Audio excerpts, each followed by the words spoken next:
গৃহপ্রবেশ আজকের গল্পের শুরুতেই আপনারা দেখতে পাবেন শুভ সবার সঙ্গে নতুন যে ব্যবসাটা শুরু করবে সেটা নিয়ে আলোচনা করছিল।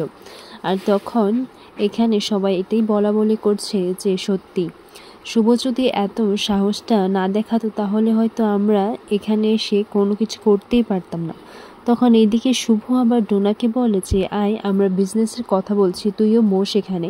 তখন ডোনা বলে শোনো, তোমাদের এই 2 পয়সার বিজনেসের জন্য না আমি MBAটা করিনি, আর তাছাড়া এখানে লোকজন খালি সবসময় বাংলাতেই কথা বলে, একদম বাংলাতে চপর চপর করে যায়, আর এইসব শুনেই আমার কান ব্যথা হয়ে যায়। তখন শুভ বলে তুই আমার সাথে যা অসভ্যতামি করার কর, আমাকে অপমান করার হলে তুই সেটা কর, আমি কিচ্ছু বলবো না, কিন্তু মাতৃভাষা নিয়ে তুই এরকমভাবে করছিস বা বলছিস সেটা কিন্তু আমি বরদাস্ত করবো না ডোনা।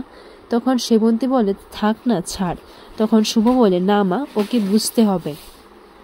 এরপর শুভ সবাইকে বলে আচ্ছা কালকে যে গানটা শিখিয়েছিলাম সেই গানটা একবার গাও তো। তখন সবাই মিলে গান গায়।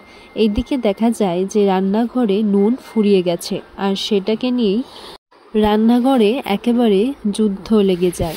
বলে যে আমি যেতে পারবো না, তোমাদের যাওয়ার হলে যাও, আমি এখানে কাজও করব আবার নুন আনতে যাব, এসব আমি পারবো না। এরপর এইদিকে শিরিন আর আয়না যায় নুন আনতে, আর তখনই তাদের সঙ্গে মুখোমুখি হয় সেই গুন্ডা বদমাশদের, যারা এখানে বিদেশি মামনি বলে তাদেরকে টিজ করে আর বলে যে আমরা তো তোমাদেরকে নিয়েই যাব, তোমাদের তো একটু এসির বাতাস লাগলেই হবে, তোমরা তো আবার মোমের মতো নইলে গলে যাবে।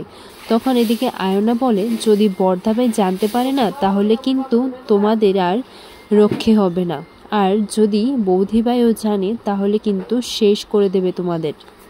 যখন অসভ্যতা বাড়াবাড়ি চলে গেছে তখন শুভ এসে তাদেরকে বাঁচায় আর বলে যে তোরা কি ভেবেছিস, মেয়েদেরকে তোরা অসহায় ভাবিস? মেয়েরা হচ্ছে মায়ের জাত, তোরা শুধু তাদের মাতৃত্বটা দেখেছিস কিন্তু তাদের দুর্গা রূপটা তোরা দেখিসনি, এখন তোরা বুঝবি। আর আগে থেকে যতবার কোনো মেয়ের সাথে অসভ্যতামি করবি তখন আমার এই থাপ্পড়টা আর আমার এই মারগুলো মনে রাখবি। এরপর আশেপাশে যে মাসি কাকিমারা ছিল তখন শুভকে বলে এদের এরকম শায়েস্তা হওয়াটা খুব দরকার ছিল।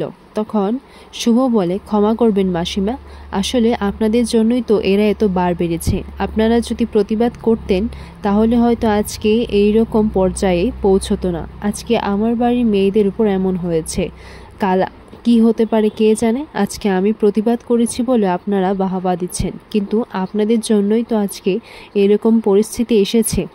এরপর দেখা যায় যে শুভর বাড়িতে শুভকে খুঁজতে পুলিশরা চলে আসে, বলে যে শুভলক্ষ্মীর নামে কমপ্লেন্ট আছে। আগামী পর্বে আপনারা দেখতে পাবেন যে মোহনা প্ল্যান করে রাখে আর শম্পাকে দিয়ে বলায় যে শুভলক্ষ্মী আর শম্পা দুজনে মিলে তার দাদার ক্যাবিনে সেই সমস্ত প্রমাণ খুঁজতে যাবে। এরপর শুভ বলে ঠিক আছে আমি আজ রাতেই আসব।